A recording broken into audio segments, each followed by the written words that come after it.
How's it going, everybody? My name is Snazzy and today we are checking out a video by Wendover Productions. This video is called How Red Bull Built Its Empire, man. Before we get this video started, make sure you show your support to the original video. Link will be down in the description below. And also, if you drink energy drinks, what's your favorite energy drink? What's your drink of choice, man? Let me know in the comments down below. But without further ado, let's lock in. If you buy a can of Red Bull, you'll probably pay about $3, or your local currency's equivalent. 9 cents of that goes towards paying for actually making the beverage you consume. The rest goes towards everything else, and as you undoubtedly know, in Red Bull's case, everything else is a tremendous Brand and amount. marketing and all that. They got the craziest advertisements, man. I'm telling you. No, that's actually crazy, though, that you're only paying for a 9-cent drink. Some slim portion of that $3 goes towards paying for this, the company's headquarters. And this company headquarters is so far from normal. It's not in a major city. It's not even in a minor city. That looked like Jurassic World. I'm not even gonna lie, with the big pool and everything. Got the Mosasaurus in there. Small Austrian mountain town of Fuschel am See. This is a town with 1 supermarket, 2 coffee shops, 1 bank, and 1 globally known multinational beverage enterprise. For one of the world's most recognizable brands, it's a remarkably tiny global HQ. Why is the water so green like that? That don't look normal. Take no longer than 3 minutes to walk from one side of the property to the other, and it's bounded by an insurance broker on one side, residential homes on another, and a small hotel on the third. It's got no Yo, imagine living next to that shit. walls or fences or gatehouses. In fact, the public is even permitted to stroll through its gardens. There's no great strategic logic behind this location. Rather, Red Bull's co-founder, Dietrich Mateschitz, just liked Fuschel.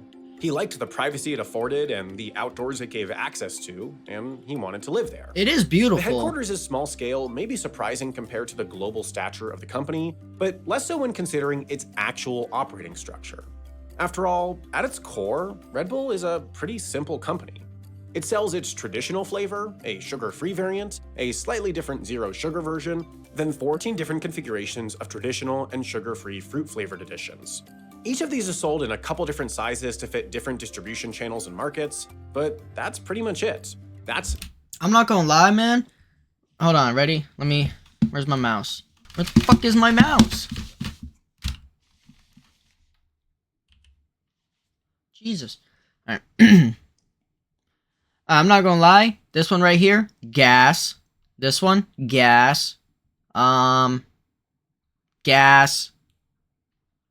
Gas. Haven't tried that one. Gas. This one, kind of mid. Don't like this one. This one's also shit. That's my rank. Their entire product lineup. Compare this to their closest yet smaller competitor, Monster Energy, which sells so many different variants, seasonal, co-branded, and regional flavors, that there's not even a definitive count. I'm not gonna lie, man. I tried to collect. I was for my entire middle school up until almost senior year, I was trying to collect every Monster can. You know, I would drink Monsters like every day. It was so bad. It probably like borderline addiction it. And anytime I got a new can, new flavor, I'd drink it, rinse it out, and put it up in a shelf in my closet. And my collection was massive. I'm not gonna lie. It was like 30 plus. And I still was nowhere near having the full set of like every Monster there was. I knew I was still missing like at least 10. And I'm sure there's plenty more I'm still missing. Of how many different beverages they sell, though the rough estimate is around 150 at a given time. Jesus. Okay, I was nowhere close to having a finished set then. Adding to their simplicity, Red Bull doesn't even manufacture their own product. They contract Austrian fruit juice company Rausch to do it for them. In their early days, Red Bull hardly had the money to set up dedicated production facilities, but as part of the small Austrian business community, co-founder Mateschitz had connections to the Rausch family and convinced them to handle it. Today, little has changed in this arrangement but the scale, but even then, most of the world's Red Bull is still manufactured in the shadow of the Alps, and all of it by the fruit juice company. Their largest manufacturing site is here in Ludesch, Austria. It's co-located with a Ball Corporation factory who's contracted to make Red Bull's bespoke cans, not used for any other beverage, while the direct rail and highway access allows for easy onward distribution logistics.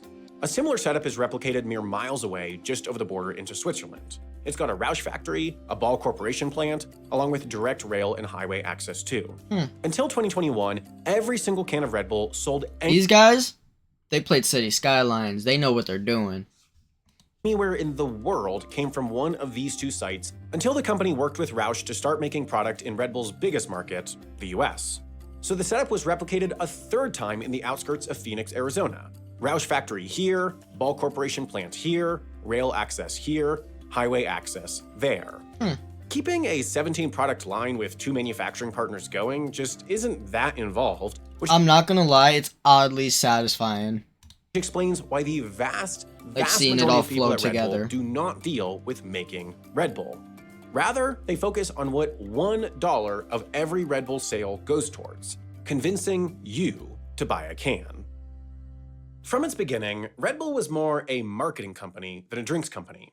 Prior to co-founding it, Dietrich Mateschitz worked at a consumer goods multinational called Blendax as the marketing manager for one of their lines of toothpaste.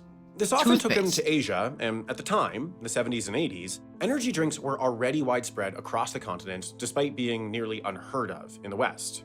On one of Mateschitz's trips, as the fable goes, he was sitting at the bar of the Mandarin Oriental Hong Kong, chatting with fellow travelers and flipping through the latest edition of Newsweek.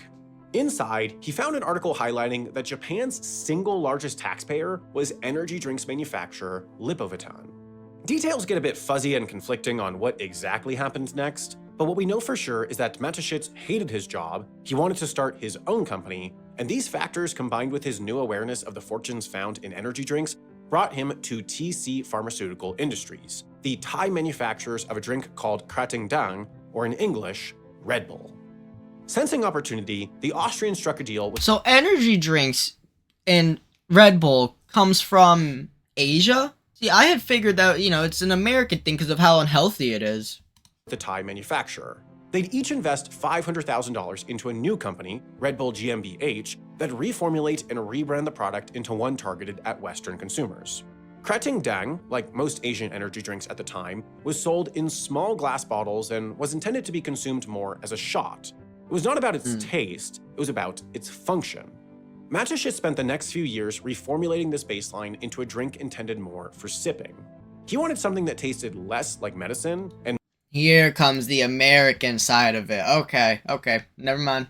more like soda, so he added carbonation, reduced sweetness, introduced a touch of acidity, and expanded the default format into larger 250 milliliter cans. Come April 1st, 1987, after a prolonged process gaining regulatory approval to sell the novel product, Red Bull hit store shelves in its new home country of Austria. It was initially positioned as premium and elusive, sold for far more than the average soda. Mateschitz went around and convinced bars one by one to stock it. Its novelty intrigued people, and bartenders would push it as a mixer to work with vodka or Jaeger. It's still used, man. It's still used with alcohol. Mateschitz also guerrilla marketed it in the places and contexts he thought Red Bull would be most useful. He'd hand it out for free at university campuses during exam weeks, businesses that late-night taxi drivers frequented, anywhere where people would struggle yet want to stay awake. All his efforts were compounded by strong word-of-mouth spread throughout the small country. The new product was splashy, and it made for a good topic of conversation. In its Damn, he first got that full year of on. operations, Yo, he was looking fly in that. I can't even lie, man. Red Bull sold 1.2 million That's how I'm trying to cans, look when I get then old. It followed that up with 1.7 the next, and quickly reached profitability, the hurdle every entrepreneur dreams of. But after jumping over this first hurdle, Mateschitz only saw the next one. Red Bull had to expand. In Maybe his not mind, like that. but he simply just wasn't allowed to. They were struggling to gain regulatory approval in any viable market, as national regulators were wary to approve a product with taurine in particular, a food additive that lacked any long-term consumption research, fueling legitimate fears that frequent consumption of it could be harmful. Hungary and Slovenia would allow it, and the company did expand there, but the wealthier, larger markets to the west just wouldn't budge. But then, Mateschitz just simply got incredibly lucky. On January 1st, 1993, the European Union launched its single market. Now, all member states would remove almost all trade barriers, meaning their economies would effectively morph into one. As part of this, every product approved for sale in one EU country was usually, with some caveats, approved for sale in all EU member countries. The caveats did slow launch in many of these markets, but as they were progressively sorted out, France was the last EU country to allow the company in 2008. But all in all, Red Bull's prevalence expanded Always the French being some pussies. massively in a short period of time following the 1993 liberalization. Now, they just needed to convince people to buy it. Going bar to bar wouldn't work anymore. Matuschitz had to find a way to get a lot of people to hear about Red Bull, but he had already actually come up with the answer. It was late summer 1985. The Austrian Grand Prix was on at the Österreichring, now known as the Red Bull Ring. Austrian driver Gerhard Berger was in the midst of his second season, picking up decent points in the midfield, when a random guy, Dietrich Mateschitz, walked up to him and pitched his novel business idea to sell caffeinated soda to the masses. Mateschitz offered $10,000 to Berger in exchange for carrying his drink around in the paddock, using a branded water bottle, and some other small obligations. And even though this was a borderline offensively small sum for a Formula One sponsorship deal, Berger... Nah, Red Bull is smart for this. Cause like 10 grand 1980s, that's a decent amount of money, I'd say, right? And all you gotta do is drink their drink, carry a branded bottle and stuff like that. That does not like really intrude on your life in any really any real aspect. That's like an easy just free 10 grand right there. Of course you're gonna take it. And if he is the one winning and getting all the points, everyone's gonna be paying attention to him, watching him on television and the radio or whatever the hell, in the newspaper. And if the drink's next to him, they're gonna notice that and be like, oh, I want to drink that. If it makes me as cool as him or as good of a racer as him, maybe I can make money doing Formula One racing one day. You know, some stupid shit like that. Genuinely needed the money, so he agreed. With this, he became the first of thousands upon thousands of storied Red Bull athletes. Don't they have their own drive-in school now? Images like this. These images were how Red Bull got its message out to the world. It was that this is a high-performance athlete, their job is to be the best at whatever they do, and they drink this beverage that helps them perform. So it has to be good for you and help you perform better. At that level. Every time a high-performance athlete was pictured with the Red Bull logo, the subconscious of everyone that saw that image started to associate Red Bull with performance. When those people wanted to perform, they would remember that Red Bull was what the professionals used to perform. Then they'd buy it, Red Bull would earn $3, and they'd use one of those to do this all again. Still at a somewhat moderate scale, Red Bull couldn't afford to sponsor the best of the best in the very biggest sports, so they started small, into the sports that Mateschitz himself was fixated with, and focused on having the biggest impact in niche and underdeveloped sports, particularly those involving adrenaline, risk-taking, and highly visual moments. Importantly, Red Bull almost always sponsored individual athletes rather than teams, events, or leagues. They focused on finding the best of the best in whatever they do. Athletes like Jessica Fox. She's the world's definitive preeminent canoe slalomist, having earned 3 Olympic gold medals and 4... I wonder why they do this. Is it because maybe people feel more of a connection to a single athlete than a whole team sometimes? Or is it just like cheaper, obviously, to pay one person instead of a whole league? World championship titles. Or freestyle motocross rider Robbie Madison, who broke the motorcycle jump world record in 2007, surpassing a distance even Evel Knievel himself said was impossible in landing at 322 feet or 98 meters. And even in bigger sports, the company developed strategies to compound their dollars' effects by finding less than preeminent athletes who attracted disproportionate attention. Tom Pidcock, for example, is a cyclist who is not at the top of the top in any one discipline, but earns high name recognition based on the fact that he's near the top in both road cycling and mountain biking, an almost unheard of combination.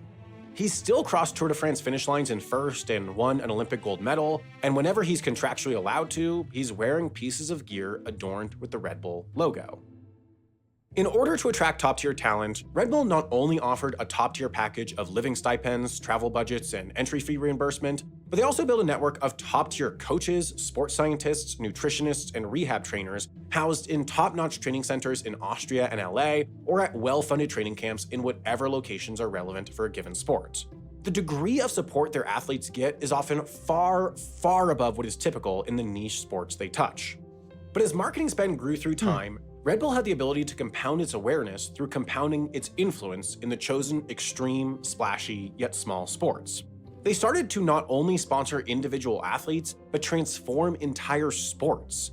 You see, larger sports have governing bodies. FIFA for soccer, World Athletics for running, ITF for tennis. These institutions set rules, standards, and put on high-level, often championship competition in their respective domains. Niche sports often lack these governing bodies, meaning competition is clunky with different groups working in different, sometimes incompatible ways, leading to a lack of progression and opportunities at the top end of each sport. Red Bull would enter these sports and produce the best funded events with the biggest prizes, immediately attracting top-level talent, becoming... See, like, this is cool, though, because not only are they, you know, giving themselves great PR, marketing their stuff extremely well, and, you know, making money out of this, but what they're doing is good for the communities. It's, you know, undoubtedly giving people jobs, bringing the community together to watch these events. Like, I can't really hate. the event they build their seasons around, and incentivizing those across the sport to make their style of competition compatible with the way Red Bull did things, naturally standardizing the sport. In cliff diving, they produce the Cliff Diving World Series, the definitive world championship for the sport. In freeride mountain biking, the company puts on Red Bull Rampage, once again, the preeminent event in the sport. The same goes for big air kiteboarding with Red Bull King of the Air, the biggest athletes, the most media, the most attention. In parkour and slacklining and enduro and more. Now, and yeah, they're making these sports, they're giving these sports and activities way more attention than they used to receive. Which then introduces more people to this stuff and gets people more active and brings them together because now more people have more things in common interest. Like, I was really expecting this video to kind of have some type of controversy or something shady going on with Red Bull and how they became the top dogs, but so far this is a pretty wholesome story. Or it's the same. Red Bull's events play a massive central role. This means that in many of the world's most visually interesting sports, the best athletes take their biggest risks producing the most captivating moments in front of a Red Bull logo. People performing at their highest level while the Red Bulls are seared into your brain. Eventually, the energy drink company had accumulated enough money to have a big impact in a big sport, and the place to start was obvious. They'd compete in Mateschitz' favorite sport. It was time to enter racing. Conveniently, I love Ford racing. was exiting it. They were losing hundreds of millions of dollars a year. I will say, though, it's definitely more fun to race and play racing games than it is to watch races.